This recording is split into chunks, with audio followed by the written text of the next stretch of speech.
Muitos pensam que Warren Buffett vende ações da Apple para evitar um aumento de 21% no imposto sobre ganhos de capital, mas isso não condiz com seu histórico. Buffett sempre investiu a longo prazo e não vende por pânico. Há outro motivo por trás disso. Ele tem acumulado caixa e investido pesadamente em títulos do Tesouro dos Estados Unidos de curto prazo, algo raro em seu portfólio. Esse movimento costuma surgir quando surgem fissuras econômicas, antes mesmo de serem visíveis.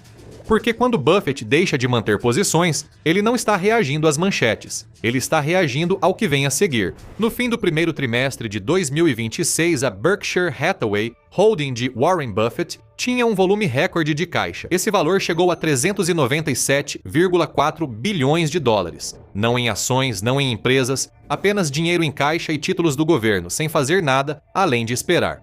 Esse valor supera a produção anual de países como Finlândia, Portugal ou Chile e rivaliza sozinho com grandes empresas mundiais.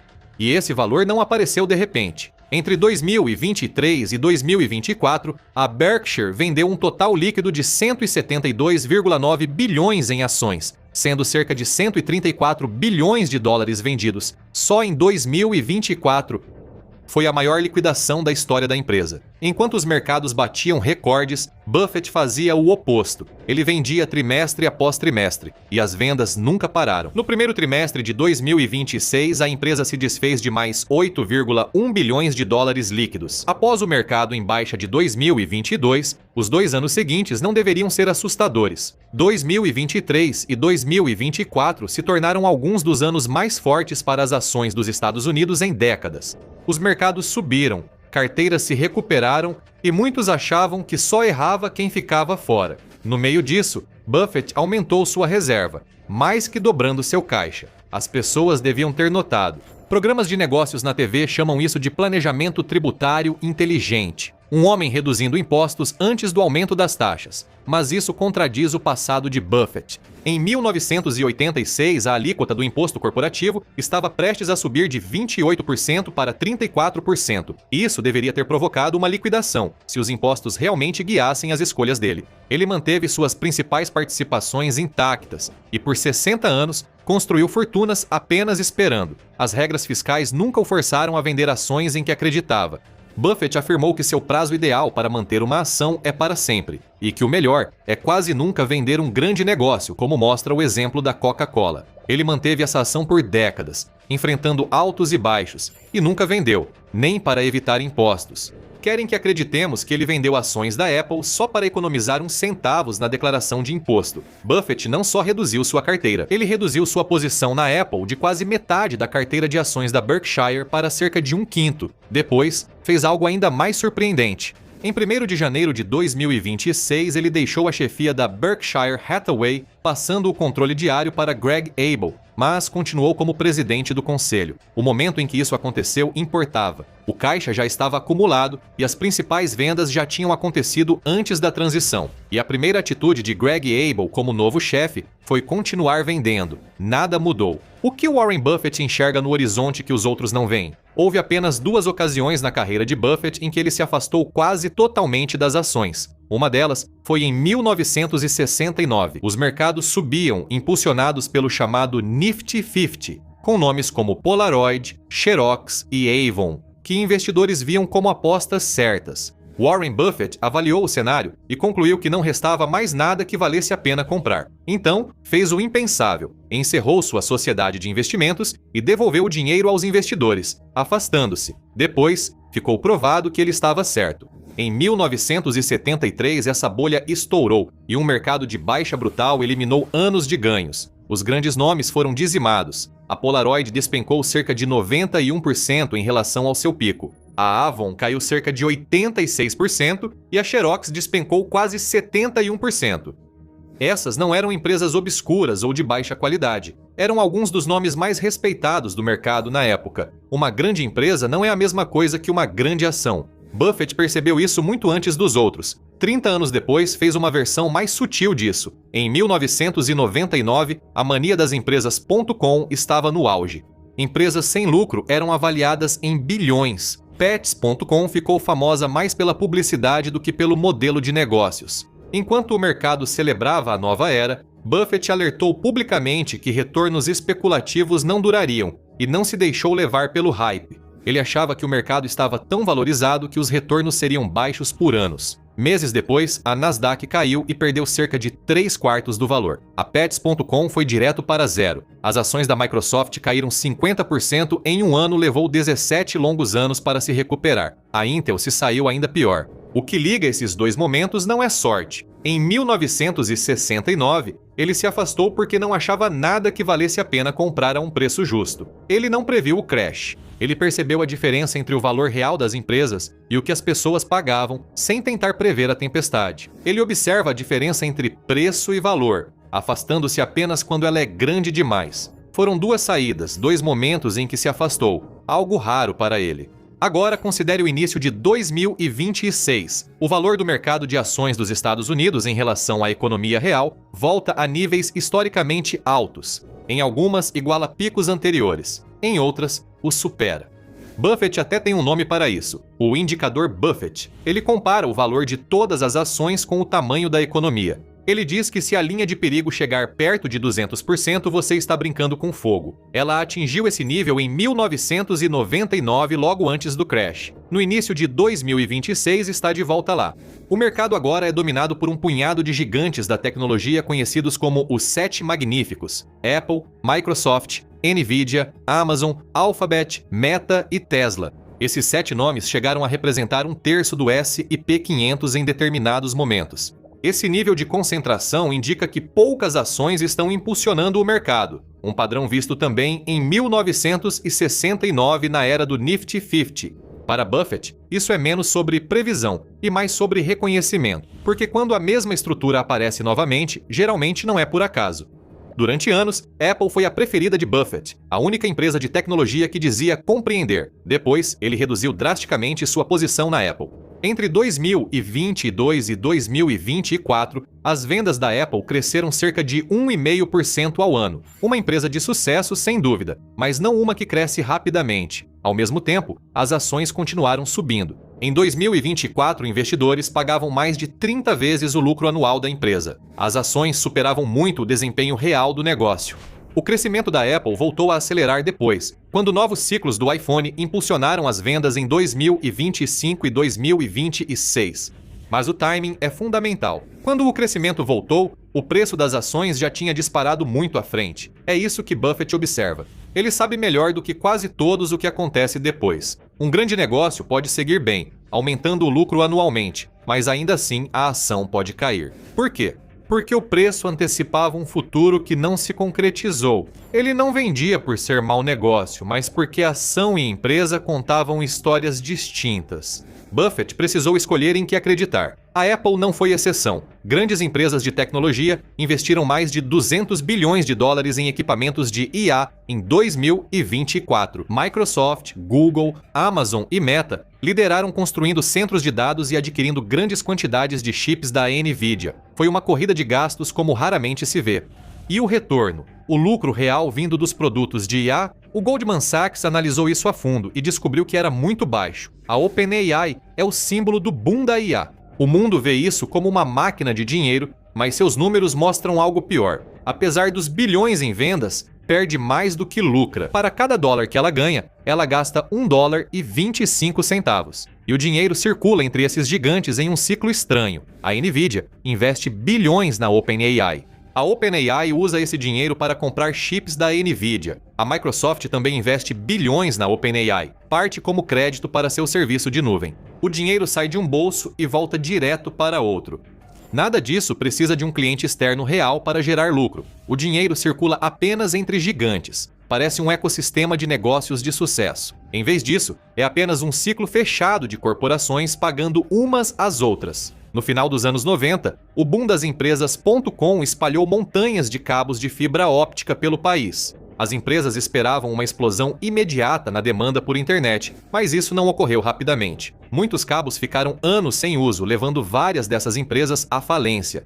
Charlie Munger, parceiro de Buffett, fez comentários semelhantes sobre a febre da IA antes de morrer. Em suas últimas entrevistas, ele criticou o exagero, chamou de loucura e comparou a apostas em criptomoedas. Passou os últimos dias alertando quem quisesse ouvir. O setor de tecnologia está instalando de novo cabos que vão ficar sem uso, só que mais rápido. Então, o que vai derrubar isso desta vez? Os sinais de alerta nunca vieram do mercado de ações. Eles estavam no mercado de trabalho e as vendas de Buffett coincidiram com isso. Claudia Saun, ex-economista do Federal Reserve, criou um dos sistemas de alerta de recessão mais simples já feitos. Ele observa apenas uma coisa: o desemprego. Mais especificamente, ele procura uma mudança muito específica na taxa de desemprego, que tem aparecido de forma confiável quando a economia começa a piorar. A regra é simples. Ele compara a média trimestral do desemprego com o menor índice dos últimos 12 meses. Quando a média sobe meio ponto acima do ponto mais baixo, a história mostra que uma recessão provavelmente já começou. Nas 11 recessões desde 1950, esse alarme disparou todas as vezes.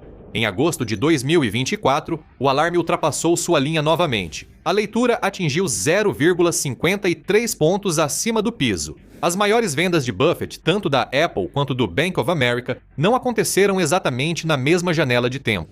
Ele cortou quase 50% de sua participação na Apple entre abril e junho de 2024. Depois, as vendas do Bank of America ocorreram de julho a setembro, quando a linha vermelha foi ultrapassada. Naquele momento exato, o investidor mais cauteloso do mundo decidiu sair.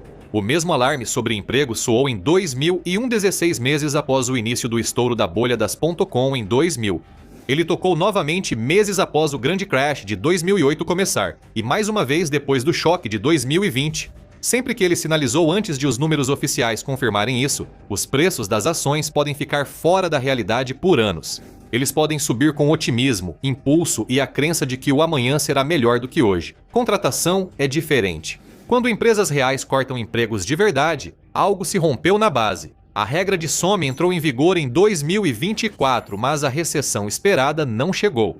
O Federal Reserve reduziu as taxas de juros, as contratações se estabilizaram e a economia alcançou algo mais próximo de um pouso suave. No começo de 2026, o indicador voltou a níveis normais. Até Some alertou para não considerá-lo uma bola de cristal. Ela afirmou que o mercado de trabalho após a pandemia era tão atípico que poderia não repetir padrões de ciclos anteriores. Se isso fosse apenas uma aposta de recessão de curto prazo, esse seria o momento dele voltar com tudo. Ele poderia ter admitido que entrou cedo demais e ter voltado ao mercado que provou que ele estava errado. Em vez disso, ele fez o oposto. O caixa da Berkshire Hathaway aumentou para o seu maior valor de todos os tempos, muito tempo depois que o susto supostamente já tinha passado. E isso diz muito. O mercado estava agindo como se o perigo já tivesse acabado. Buffett agia como se o perigo ainda não tivesse chegado. Diziam que ele tinha um laço sagrado com o Bank of America, que em 2011 estava sangrando. Buffett ofereceu uma linha de crédito de 5 bilhões de dólares e demonstrou confiança publicamente, estabilizando o banco. Ele foi o cavaleiro branco deles. Ele começou a vender sua participação em julho de 2024 e seguiu reduzindo até 2026. Nos registros do banco há um ativo chamado títulos mantidos até o vencimento. O banco adquiriu os títulos quando os juros estavam quase zero, pensando em mantê-los por anos. Mas as taxas subiram e o valor desses antigos títulos caiu muito, gerando grande prejuízo. Em 2023, o Bank of America acumulava perdas não realizadas acima de 100 bilhões de dólares. No auge, esse valor passou de 130 bilhões. Imagine comprar uma casa no topo da bolha com financiamento barato. Depois, as taxas de juros dobram e o mercado imobiliário desaba. Sua casa, de repente, vale muito menos do que você pagou. Você não pode vender. Vender significaria consolidar um grande prejuízo, suficiente para acabar com você. Então, você tenta esperar a situação melhorar. Você mantém algo que perde valor e torce para o mercado se recuperar antes. Isso é a armadilha dos títulos mantidos até o vencimento. Esse buraco negro de 100 bilhões de dólares foi quase 7 vezes maior que o prejuízo que levou ao fim do Silicon Valley Bank em 2023, que desapareceu em poucos dias. No momento em que os depositantes perceberam o perigo, a pressão sobre o Bank of America não desapareceu, ela permaneceu. Isso não afeta apenas um banco, é uma ameaça para todo o sistema. Quase todos os grandes credores americanos comprou os mesmos títulos de baixo rendimento nos anos de dinheiro barato, incluindo o JP Morgan e bancos regionais. E agora todos eles carregam as mesmas perdas ocultas. Por si só, a perda não é fatal. Um banco pode simplesmente esperar os títulos vencerem e receber seu valor total. O problema é que os bancos não controlam quando os clientes pedem seu dinheiro. Se os saques aumentarem, esperar deixa de ser opção. Os títulos precisam ser vendidos e as perdas se concretizam. O Silicon Valley Bank mostrou como essa espiral ocorre rapidamente, em poucos dias. Buffett entende de bancos como poucos. Socorreu o Bank of America com seu próprio dinheiro, previu o futuro e depois se afastou. Por 2 anos, todos observaram a curva de juros invertida, com títulos de curto prazo pagando mais que os de longo prazo, padrão que precedeu quase todas as recessões modernas. A inversão costuma ser só um alerta. O problema real surge quando a curva se desfaz e a economia confirma o que o mercado de títulos já indicava. Pense nisso como um alerta de terremotos. A inversão é o tremor inicial, o estrondo baixo e longo que indica que a pressão está se acumulando. Todos se preparam durante o estrondo, mas o verdadeiro dano, a parte que derruba prédios, vem quando a tremedeira para e o chão de repente se estabiliza. Essa estabilização é a desinversão. A curva dos Estados Unidos entrou exatamente nessa fase, no final de 2024, voltando ao normal, ao longo de 2025 e entrando em 26. A inversão recorde de 2022 e 2023 agora começou a se desfazer. Essa é a mesma sequência que apareceu antes das recessões de 2000 e 2008. Não porque uma curva desinvertida seja perigosa por si só. É perigosa por causa do que geralmente a provoca. A curva se normaliza quando o Federal Reserve começa a cortar as taxas. E o Fed não puxa o freio de emergência quando a estrada está livre. A desinversão não é a causa da tempestade. Mostra que quem tem mais dados percebe a gravidade e vê as rachaduras surgindo em tempo real. Quando o alarme para, eles já acham que o chão vai se mover. O investidor comum vê a curva normalizando e se sente aliviado, pois considera isso uma boa notícia. Confira toda a linha do tempo e verá que o alerta sobre empregos surgiu em 2024, coincidindo com as maiores vendas de Buffett. A curva de rendimento começou a voltar ao normal, enquanto os bancos acumulavam prejuízos causados pelo choque dos juros. Mesmo assim, o caixa da Berkshire seguia crescendo. Qualquer uma dessas coisas poderia ser descartada isoladamente, mas juntas, elas explicam por que Buffett não estava agindo como alguém que achava que os riscos já tinham passado. Ele estava vendendo, ele aumentava o caixa e continuou mesmo com os mercados em máximas. Isso importa, pois Buffett não é conhecido por prever quedas. Ele é conhecido por não querer pagar hoje os preços de amanhã. E no início de 2026, ele estava com quase 400 bilhões de dólares em caixa, esperando por algo que ele acreditava valer a espera. Agora estamos chegando ao desfecho de Buffett. No final de 2024, as posições da Berkshire em títulos do Tesouro de curto prazo haviam chegado a cerca de 288 bilhões de dólares. Isso era mais dívida pública de curto prazo do que o próprio Federal Reserve possuía na época. No primeiro trimestre de 2026, o caixa da Berkshire chegava perto de 400 bilhões de dólares. Buffett sempre afirmou que dinheiro em caixa é um mau investimento de longo prazo. Então, por que agora ele está acumulando tanto dinheiro como nunca antes? Buffett nunca viu o dinheiro em caixa como investimento. Ele vê dinheiro em caixa como poder de compra. Quando ativos estão caros, parece improdutivo. Quando baratos, torna-se valioso rapidamente. Já usou essa estratégia antes. Em 2008, enquanto o sistema financeiro buscava liquidez, Buffett era um dos poucos capazes de fornecê-la. Ele ofereceu um socorro financeiro de 5 bilhões de dólares ao Goldman Sachs, com termos tão vantajosos que ainda são estudados em escolas de negócios. Também fez acordo similar com a General Electric. Ele tinha dinheiro em mãos e coragem para usá-lo. Ele não previu o crash de 2008, ele simplesmente estava preparado para isso. O que muda agora é o tamanho do reserva de caixa. Em 2008, ele lidou com dezenas de bilhões. No início de 2026, o montante já tinha crescido para cerca de 400 bilhões, e ele acumulou esse valor de propósito, bem no auge de um mercado em alta. Ele não juntou esse dinheiro no meio de uma crise. Ele estava acumulando dinheiro enquanto todo mundo estava gastando. E então, ele entregou para Greg Abel uma arma carregada e uma ordem: esperar. E a própria entrega faz parte da mensagem. Um homem que acredita que os bons tempos durarão, não se afasta nem passa seu último ato como chefe, transformando tudo em dinheiro. Ele investe. Buffett queria proteger a Berkshire Hathaway e lhe dar uma base sólida, para que ela se mantivesse firme independentemente de quem estivesse no comando quando os tempos difíceis chegassem. Essa é a genialidade fria disso. Todos veem um homem deixando a diversão de lado, mas o que ele criou era mais simples e assustador.